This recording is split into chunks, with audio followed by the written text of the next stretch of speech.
오늘 성경 말씀은 초대교회가 1세 교회에서 2세 교회로 넘어가는 역사의 전환기에 쓰여진 말씀입니다. 그냥 시간이 흘러서 한 시대가 지나가고 새로운 시대가 오는 평화로운 전환이 아니라 핍박과 순교로 인해서 교회의 미래가 끊길 수도 있는 어려운 현실입니다. 초대교회 1세대들은 예수님에게서 직접 가르침을 받은 제자들이나 사도 바울이 목회할 때에 신앙생활한 사람들입니다. 이 사람들은 자기들이 살아있는 동안에 예수님이 다시 오실 재림을 기다리고 있었습니다. 예수님이 빨리 오셔서 지금 우리가 고난당하고 핍박과 순교당하는 현실이지만 이 문제를 해결해 주시기를 간절히 기다리는 상황입니다. 그렇지만 점점 신앙의 1세들이 늙어지면서 우리가 살아있을 때 안 오시나 보다 하는 의심이 오기 시작하는 겁니다. 예수님 재림이 늦어지는 거예요. 그렇게 되니까 사람들이 점점 믿음을 버리기 시작하게 됩니다. 결국 믿음 버리고 배교하는 사람들이 나타나요. 믿음을 그냥 버리는 게 아니라 배신하면서 이 사람들이 적극적으로 예수 믿는 사람들을 핍박하던 사람들과 한표가 되어서 교회를 핍박하기 시작하는 거예요. 예수님이 빨리 오셔서 믿음 잘 지킨 고난 성도들에게 승리를 안겨주시고 핍박하는 사탄마귀의 세력들을 물리쳐 주셔야 하는데 예수님의 재림이 지연되고 있는 그런 상황이에요.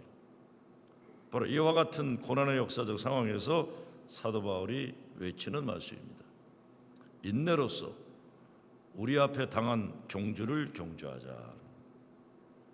히브리서 10장 36절 38절에도 바울은 너에게 인내가 필요함은 너희가 하나님의 뜻을 행한 후에 약속을 받기 위함이라 그랬어요. 잠깐 오면 오실 이가 오시리니 지체하지 아니하시리라. 오직 나의 의인은 믿음으로 말미암아 살리라. 또한 뒤로 물러가면 내 마음이 저를 기뻐하지 아니하리라 하셨느니라 말씀. 빨리 온다. 빨리 온다. 그래서 12장 1절에서 마지막 시대를 살아가는 성도들에게 인내로 믿음의 경주를 하라고 권면하는 겁니다. 그 인내가 어떤 인내입니까? 이러므로 우리에게 구름같이 둘러싼 허다한 증인들이 있으니 모든 무거운 것과 얽매기 쉬운 죄를 벗어버리고 인내로서 우리 앞에 당한 경주를 경주하며. 여기서 경주라는 건 에이곤, 아곤이라는 뜻인데 올림픽에서 마라톤을 뛰는 그 마라톤과 같은 경주를 하는데 아곤, 그러니까 에곤이에요. 영어의 에곤이에 같은 어머니입니다. 열심히 뛰는 고뇌함으로 뛴다는 거예요. 마음 단단히 먹고 마라톤을 뛰어야 하는 그런 일생 달리는 힘든 경주다. 믿음의 경주를 쉽게 뛰는 게 아니라 마라톤으로 여기라는 겁니다. 제가 어렸을 때 우리 아버님이 항상 하시던 말씀이 대기만성이라는 말과 인생은 마라톤이라는 말씀이었어요. 평상시에는 별로 뵐 수도 없고 아침에 나갔다 밤에 서울에서 휘문고등학교 영어 선생을 하셨기 때문에 늦게 오시고 나셨는데 그러니까 만날 기회가 없었어요. 그런데 아버님이 어떠다 집에 계실 때 술 한잔 하시면 우리 삼형제를 꼭 앞에 앉혀놓으셨어요. 그리고 항상 공부 잘해라, 출세해서 돈 많이 벌어 이런 말을 한 번도 한 적이 없었어요. 딱 두 마디. 인생은 대기만성이다. 그 다음에 인생은 마라톤이다. 이게 뭐 어린 우리들은 이게 무슨 말씀인지 잘 몰랐어요. 어른이 되고 내가 보니까 그 말씀은 아버지 본인 자신에게 하는 말씀이셨던 거예요. 38 이북 평양에 살다 목사인 아버지가, 그러니까 제 할아버지죠, 감옥에 갇히고 형들도 잡혀가게 되고 16살 어린 나이에 혼자 올라가셨어요. 어린 나이 강원도 석탄 탄광에서 광부로 일했는데 공부의 꿈을 버리지 못해 야간에 학교 다니고 그렇게 해서 대학도 졸업하고 학교 선생을 서울에 있는 휘문고등학교에서 하신 거예요. 그것도 영어 선생을. 그러다 60년대 늦은 나이에 미국에 유학을 왔지만 가족들 먹여 살리느라고 밤에는 일해야 되고 그래서 돈 보내고 그래서 어렵게 영주권 받아가지고 70년대 초반에 이민 와서는 이미 늦은 나이인데 목회를 하시면서 공부의 꿈을 포기하지 못하고 교회에서는 사례비를 받을 형편이 못 되니까 밤 12시부터 아침 8시까지 일하고 시간만 내면 공부하고, 다른 사람들은 앞길이 열려 쭉쭉 나가는데 본인은 뒤에 자꾸 뒤처지는 아픔을 참고 또 참아내시는 것을 제가 나이 들어서 알았어요. 돌아가신 다음에. 그래서 우리 아버님 목사님이셨는데도 이게 기분이 좋을 때는 맥주 한 잔 드실 때요. 맥주 한 잔 드시면 우리 삼형제를 앞에 놓고 변함없는 말 두 마디였어요. 대기만성과 인생은 마라톤이다. 그리고 미국 와서 하나 늘은 건 영어가 하나 늘었어요. 그건 뭐냐? 아메리카 is land of opportunity. 이거는 이제 하나 늘은 거예요. 미국은 기회의 나라다. 그 말은 애비로서 해줄 게 아무것도 없지만 미국 데려왔으니까 기회는 니들이 알아서 살아라, 이런 뜻이었어요. 인생은 마라톤입니다. 오래 참고 기다리는 애건이 고뇌가 따른 경주다. 마음 단단히 먹어야지 그렇지 않으면 도중에 탈락할 수 있다. 본인에게 얘기하는 거죠.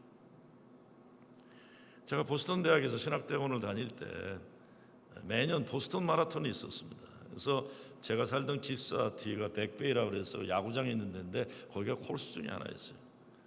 마라톤 보는 것도 재미나요.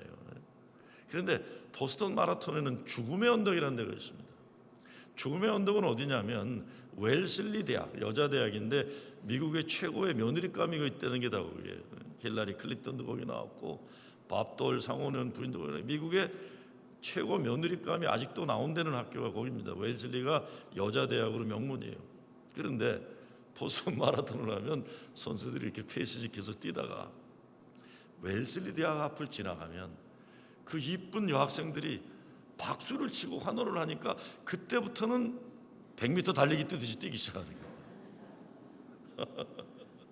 막 뛰는 거예요. 그런데 웰슬리 대학을 지나가면 언덕이 나오는데 그때부터 페이스를 놓치고 허덕허덕거리다가 포기하는 사람들이 나오기 시작한다는 겁니다. 죽음의 언덕이다. 죽음의 언덕이다. 믿음의 경주는 마음 단단히 먹고 끈질기게 일생 변함없는 믿음 가지고 달려하는 마라톤이라는 거예요. 그런데 이 믿음의 마라톤을 달리기 위한 비결을 말하면서 오늘 사도 바울은 모든 무거운 것과 얽매기 쉬운 죄를 벗어버리고 인내로서 우리 앞에 당한 경주를 경주하며 몸을 가볍게 하라는 겁니다. 옷을 너무 많이 입지 말라는 겁니다.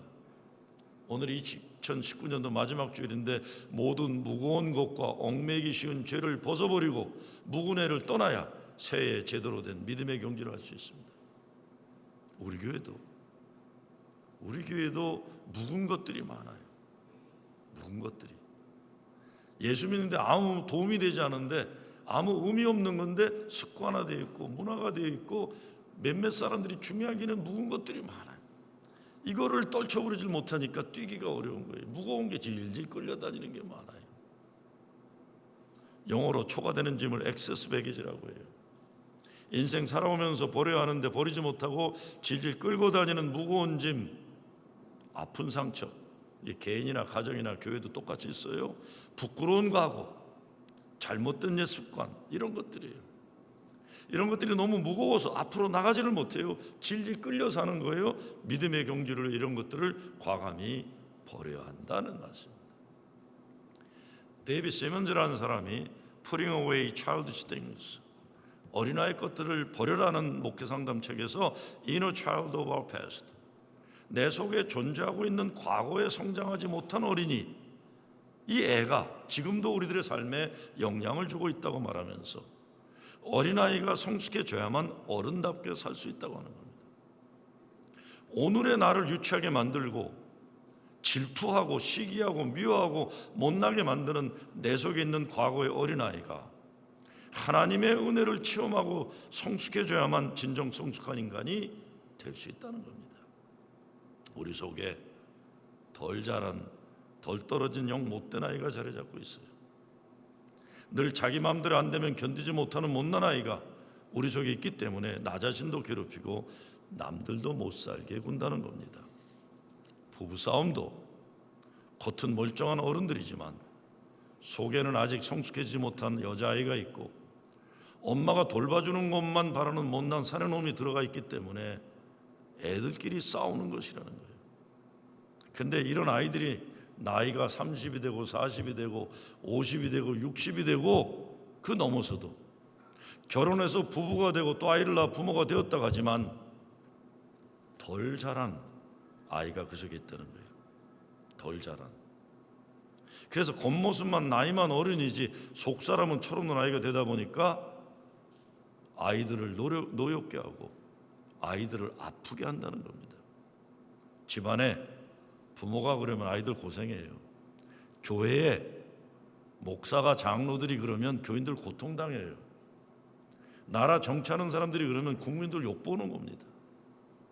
속사람이 성숙해져야 하는데 예수님 제대로 만나서 변화되고 성숙해지지 않으면 해결되지 않는 문제예요.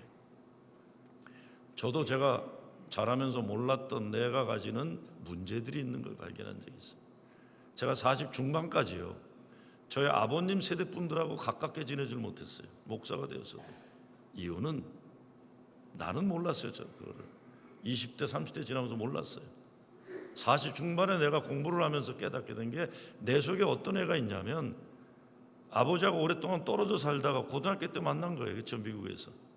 그리고 고등학교 만나고 3년 만에 아버지가 돌아가셨어요. 그러니까 내 속에 누가 있겠어요? 가까이 가면 떠나는 아버지가 있는 거예요. 무슨 말인지 알겠죠?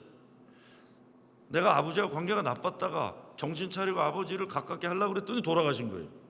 그러니까 내 마음속에 뭐가 있냐면 아버지 또래 남자들만 보면 가까이 가고 싶은데 상처받기 싫으니까 내가 먼저 미워하는 거예요.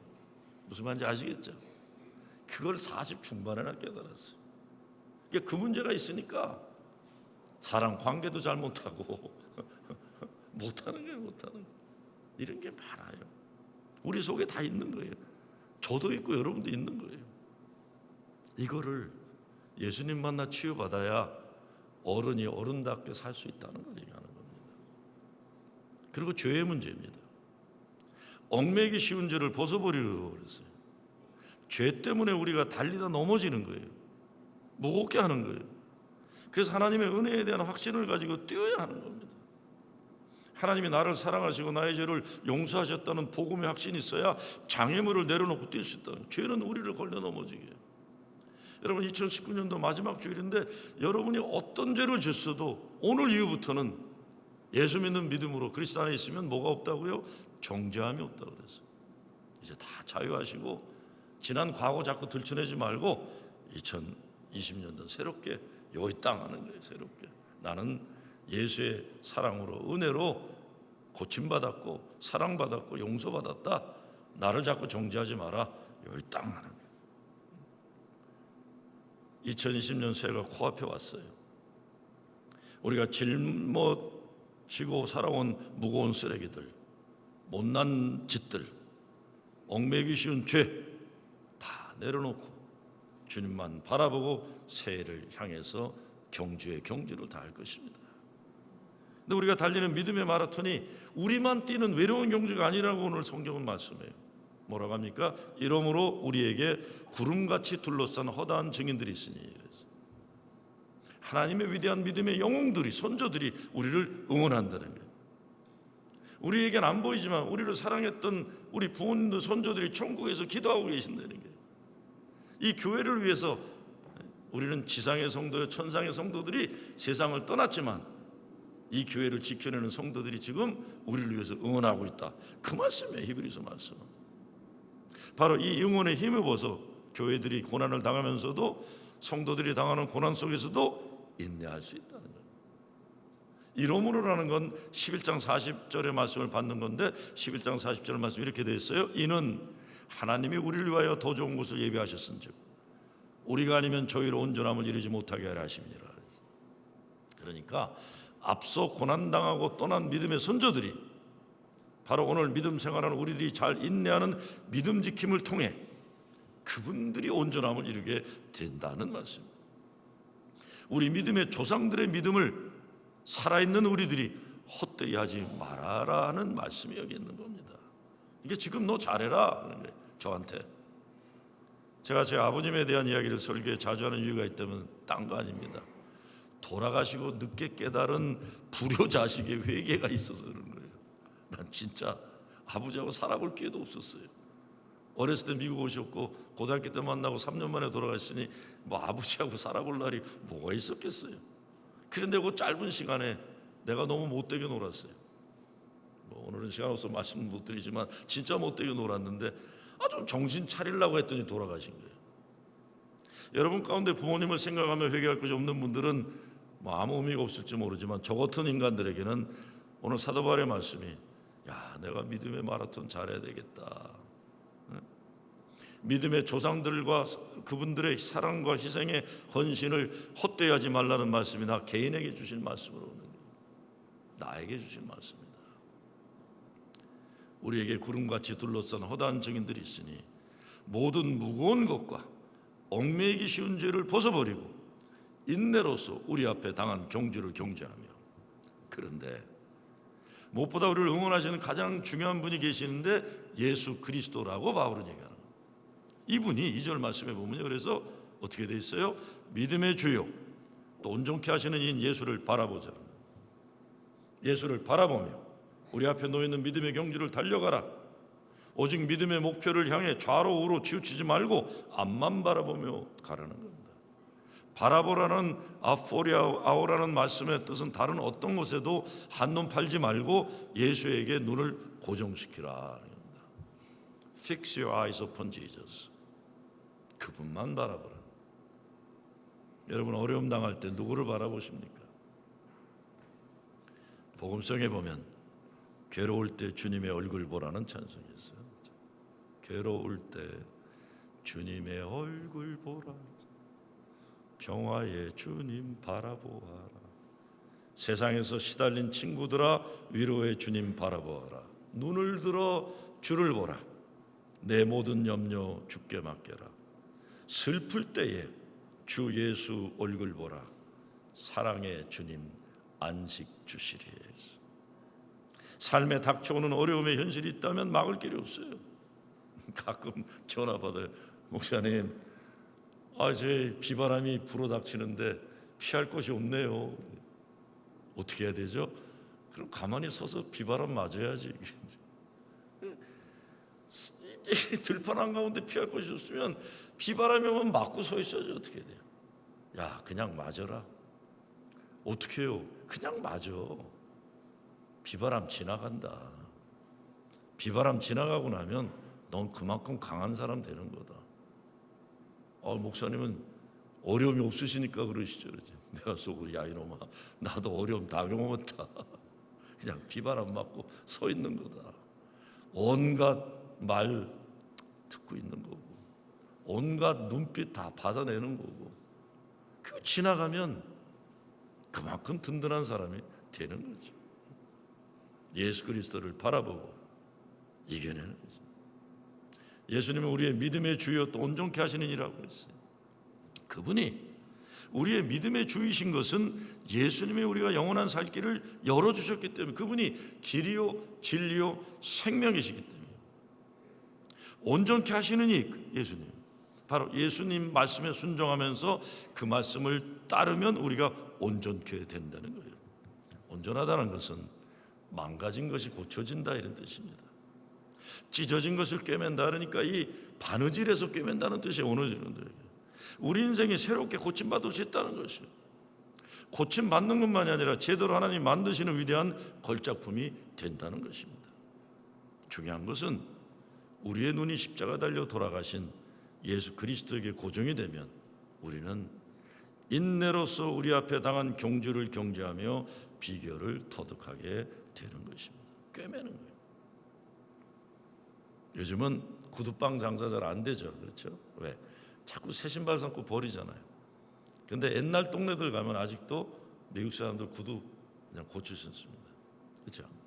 저도 웃지 마. 저는 신다 뒤에가 찢어지면 한국 가져가요. 한국에 구두방을 고쳐주세요. 이런 건 안 고치는데 요즘에 이거 고쳐주세요. 죄송합니다. 왜? 버리기가 아까워요. 미창도 수도 없이 갈고 찢어져도 고치고 돈이 없어 그러는 건 꼭 아니에요. 저도 그 시대에 살아왔기 때문에 그런 거예요. 그만큼 든든하게 살아가는 거예요. 인내로서 우리 앞에 당한 경주를 경제하며 사도 바울이 강조하는 것은 예수님은 후회받을 영광과 영원한 기쁨을 위해 십자가를 참으셨고 부끄러움을 감당하셨다는 거예요. 우리가 예수 믿을 때 어떤 경우에 많이 참아야 하는 경우들이 있어요. 내 감정과 내 생각 가지고 감당하려고 하면 어려운 일들이에요. 다. 한국 기독교 역사에 우리 한국교회 부흥회 운동의 주역이면서 우리 일본 제국지 식민지 하에서 감리교 목사이면서 독립운동도 하시고 철저하게 주님께 순종하는 삶을 살다가 33살 나이에 하나님 부름 받은 이용도 목사님이라고 계세요. 이분이 교권주의자들에게 파문당하셔서 얼마 전에 감리교에서 다시 또 회복되셨어요. 너무 철저한 분이에요. 그분이 쓰신 기도 가운데 주님만 계셔 주옵소서라는 기도문이 있습니다. 한번 조금 길지만 들어보세요. 주가 있어 나의 존재가 의미 있고 주가 있어 나의 먹고 잠도 뜻이 있었도다. 주께서 나의 중심에 계심에 혹은 눈물로 혹은 노래로 나의 생활을 향기롭게 하고 또 윤택하게 하는도다. 주 계심에 먹어 좋았고 또 굶주려 슬픔도 없었구나. 옷을 잘 입었다고 하여 그것이 나의 자랑도 아니요 남루를 걸쳤다고 하여 그것이 또한 나를 부끄럽게 못하는구나. 남이 나를 칭찬한다 하여 흥이 날 것도 없고 남이 나를 욕한다 하여 그것이 나를 분하게도 못하는구나. 다만 주님 계시오 만사가 은혜요 기쁨이요 주님 안 계시오 백사가 저주요 슬픔일 것이니 나의 생활의 맛이 오직 주님에게만 있었도다. 오 나의 생의 맛이 되는 예수 그리스도요 가난하든지 부하든지 주님만 계셔 주옵소서. 병들든지 성하든지 주님만 계셔 주옵소서. 욕을 먹거나 칭찬을 듣거나 주님만 계셔 주옵소서. 살거나 죽거나 주님만 계셔 주옵소서. 그러면 모든 것이 의미 있고 생명이 있겠나이다. 오 주여 당신만이 나의 구주시오니 주 외에 달리 무엇을 구하리오까. 주님 한 분을 얻어서 나의 모든 것을 얻었사오니 주님은 나의 총재산이며 모든 것의 모든 것이로소이다. 33살에 가셨어요. 참고 인내해야 하는 이유가 또 3절에 나옵니다. 너희가 피곤하여 낙심치 않기 위하여 죄인들이 이같이 자기에게 거역한 일을 참으신 자를 생각하라. 여러분 가운데 여러분을 어렵게 하는 원수들과 같은 사람들 어려움을 겪으신다면 우리 주님이 당하신 잔인한 비웃음과 경멸과 저주와 죽음을 생각하라. 주님을 생각해서 믿음의 경주를 포기하지 말라는 것입니다. 이렇게 살다 보면 우리를 못되게 괴롭히는 사람들이 있습니다. 몰라서 괴롭히는 사람도 있고 못나서 괴롭히는 사람도 있지만 못된 사람도 있어요. 제게도 가끔 그런 사람을 하나님이 보내주십니다. 어쩌면 저도 다른 사람에게 그런 인간인지도 몰라요. 어떤 때는 실체를 드러내기도 하고 어떤 때는 나타나지 않으면서 뒤에서 그런 사람들도 있어요. 얼마 전에도 저를 화나게 하고 분하게 하고 억울하게 하는 일이 있어요. 며칠 동안 기분이 나빴어요. 근데 그런 과정에서 너무 기본적이지만 나를 교훈하시는 주님의 음성이 있었어요. 너 왜 그렇게 살아나려고 했으냐? 죽어라. 죽으면 되는데 왜 자꾸 살려고 하느냐? 그러면 어떠냐? 너무 기본적인 말씀이지만 제게는 깨우침을 주신 말씀이에요. 내가 잘했고 내가 옳다는 걸 자꾸 증명해야 하고 내가 나를 괴롭히는 사람들의 잘못을 들춰내야 하고 이제 그런 싸움 하지 말라는 거예요. 사도 바울이 내가 매일 죽노라 하셨는데 그 말씀이 얼마나 우리를 자유롭게 하고 행복하게 만드는 비결인지 모릅니다. 매일 죽기 때문에 매일 사는 거예요. 그분은 주님의 은혜로 사는 거예요. 일단 작게나마 그 문제를 내가 끌어안고 죽어야겠다는 마음을 먹게 되면 그 문제가 더 이상 문제가 되지 않는 거예요. 사실 인생에 대한 대단한 것들도 아닌데 중내산에 싸우고 이겨야 되는 줄 아는 일들이 얼마나 많습니까? 돌이켜보면 내가 왜 그랬나 후회되는 싸움이 얼마나 많아요. 한 발짝 뒤로 물러서 본다던가, 예수님이 가르쳐 주신 비슷하게 사랑의 마음으로 끌어안는다거나, 내가 먼저 십자가 주님 앞에서 죽은 다음에 그 문제나 그 사람을 보게 되면서 우리 자신들이 얼마나 어리석고 싱거운 존재인가 멀쑥해질 때가 얼마나 많아요. 아이고, 내가 이것밖에 안 되나. 이겨도 웃기는 거고 저도 아무 상관없는데 죽자 살자 싸우는 경우들이 얼마나 많습니까? 2019년도 한국교수단 선정한 사자성어가 교수신문에 나왔어요. 공명지조라고 그랬어요. 공명지조. 공명자라는 것은 머리가 두 개 달린 새인데 몸은 하나예요. 머리 하나는 아침에 일어나고 머리 하나는 밤에 일어나요. 머리 하나는 좋은 음식을 먹어서 몸을 건강하게 하고 싶었는데, 이 다른 머리는 이게 질투가 나서 얘가 잘 되는 꼴을 보기 싫으니까 자꾸 독을 먹어요. 그래서 어떻게 돼요? 죽는 거예요. 죽는 거. 대한민국의 정치 현실을 이렇게 표현한 거예요. 상대방을 없애버리면 내가 살 것 같지만 상대방을 죽이면 나도 죽는다는 비극을 모르고 서로 죽이려고 하는 세상이 되었다는 겁니다. 2018년도 사자성어가 임중도원이라고 해서 짐은 무겁고 갈 길은 멀다는 뜻이었는데 한 해밖에 안 됐는데 이렇게 변한 거예요. 나라가. 미국도 차이가 없을 거예요. 짐이 무겁고 갈 길이 멀면 더욱 이해와 합력으로 나라를 살려야 하는데 그렇게 되지 못한 거예요. 아무리 치열하게 싸워도 나라와 백성을 살리는 정치의 싸움이 되어야 참 민주주의가 되는데, 아무리 어렵고 힘들어도, 아니 그럴수록 나도 살고 너도 사는 길을 찾아내는 사람들이 어른인데 어른이 없는 세상이 되었다는 겁니다. 한 시대를 평가하는 사자성어가 공명지조가 아니라 공존 공용이 될 수 있으려면 어른들이 있어야 돼요. 우리 같이 살자. 너희가 피곤하여 낙심창치하여 죄인들이 이같이 자기에게 거역한 일을 참으신 자를 생각하라. 예수님 생각하는 거죠. 우리 예수 믿는 사람들이에요. 그렇죠? 아무리 세상적으로 시시한 사람들 같지만 우리 예수 믿는 사람들이에요. 예수 믿는다는 거 하나만 가지고라도 대단한 자존심을 우리 유지해야 됩니다. 예수 믿는 사람답게 당당하게 사는 거예요. 교회가 교회에 대한 자존심을 가지고 있어야 돼요.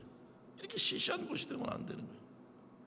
그리고 어려움이 있다면 예수님과 같은 고난의 깊은 의미를 가진 멋있는 어려움을 감당하려는 각오가 우리에게 필요한 겁니다. 4절 말씀이 참 중요합니다. 너희가 죄와 싸우되 아직 피 흘리기까지는 대항치 아니하고 그랬어요. 싸우는데 하나님의 의를 위해 죄와 싸우라. 그리고 죄가 달려들 때 시시하게 피하거나 시시하게 싸우지 말고 피 흘리기까지 희생과 헌신을 각오하고 싸우라는 것입니다. 그래서 이 그리스도를 방해하는 모든 싸움은 죄와의 싸움이에요. 죄 때문에 내 자신이 겪는 내적 갈등이 있고 내 안에서의 싸움이 있는 거예요. 그런가 하면 죄와의 외적인 싸움도 있어요. 이 외적인 죄와의 싸움에 승리하려면 예수 그리스도의 은혜와 하나님의 사랑과 성령의 능력으로 싸우는 거예요. 그래서 예배 끝나고 나가면서 축도 받고 나가는 게 성부, 성자, 성령의 사랑과 은혜와 능력과 더 나가는 거예요.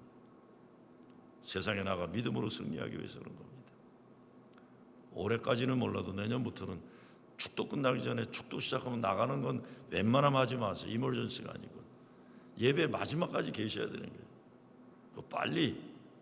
빨리 나간다고 1, 2초인데 웬만하면 그러지 않으시는 게 좋습니다. 무엇보다 어려운 일이 닥쳐오고 고난이 올 때 하나님이 우리를 외면하신다거나 잊으셨거나 버리셨다고 생각하는 경우도 있어요. 오늘 말씀은 그렇지 않다는 거예요. 오히려 반대다. 하나님이 사랑하는 자녀들이기 때문에 하나님이 채찍질도 하신다, 징계하신다. 내 아들아 주의 징계하심을 경히 여기지 말며 그에게 꾸지람을 받을 때에 낙심하지 말라. 주께서 사랑하는 자를 징계하시고 그의 받으시는 아들마다 채찍질 하심이니라. 자, 이렇게 목회를 해보면요, 부목사나 전도사들 중에 두 그룹으로 나눠요. 제가 이렇게 야단을 치고 책망을 하면 한 부류는 야, 나를 이제 인정하시는구나 생각해요. 내가 좋은 목사가 되라고 저러는가 보다. 그래서 어떤 때는 진짜 미워서 야단치는데도 행복해하는 사람들이 있어요. 근데 어떤 부류는요, 내가 미워서 그러나 보다 그래요. 이렇게 삐지고 저렇게 삐지고. 절대로 좋은 부모가 될 수가 없어요. 그걸 감수해내요. 저희 때는 삐지고 자식할 것도 혼자밖에 없으니까요. 저희 때 80년대 부목이라고 그러지만 청소부터 화장실 청소부터 자동차 운전부터 주일학교부터 노인까지 혼자만 다 하고 매일 구박당하고 무시당하고. 그래서 너무 힘든데 예배 시간에 졸고 있으면 부목사가 준다고 또 야단 맞고 이런.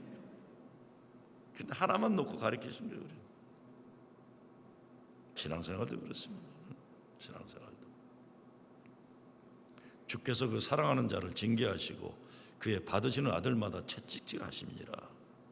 어떤 경우에 처하더라도 절대로 하나님의 사랑을 의심하지 말라는 겁니다.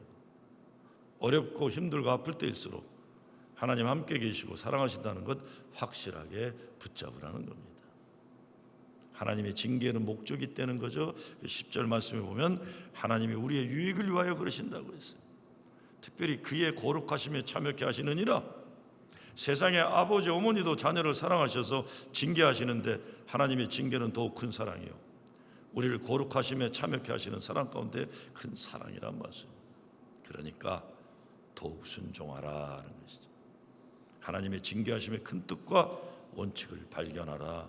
그래서 11절에서 무릇 징계가 당시에는 즐거워 보이지 않고 슬퍼 보이나 후에 그로 말미암아 연단한 자에게는 의의 평강한 열매를 맺나니. 13절 말씀이 그래서 그러므로 피곤한 손과 연약한 무릎을 일으켜 세우고 너의 발을 위하여 곧은 길을 만들어 저는 다리로 하여금 어그러지지 않고 고침을 받게 하라는 것. 오늘 성경 말씀은 초대교회 교인들이 예수님을 바라보던 눈을 떼고 세상을 바라보면서 낙심하고 좌절해서 믿음을 버리고 떠나는 문제 해결책으로 예수만 바라보라고 외치는 겁니다. 세상 바라보다 그들의 손이 피곤해지고 무릎이 연약해지고 다리가 이그러졌다는 겁니다. 오직 예수를 바라보자. 이 길만이 살 길입니다. 다 지나가는 2019년도, 새롭게 주어지는 2020년도, 여러분이 가정이 사는 길도 예수님입니다. 예수를 바라보는 믿음이 회복되어야만 하는 거예요. 우리 교회가 사는 길도 오직 예수를 바라보는 믿음입니다. 예수님 십자가 든든히 붙잡고 절대로 포기하지 않는 믿음으로 승리하는 여러분 되시길 주의 이름으로 축원합니다. 아버지 하나님 감사합니다. 오직 예수님 바라보고 새해로 전진하게 하여 주시옵소서. 예수 그리스도 이름으로 기도드리옵나이다.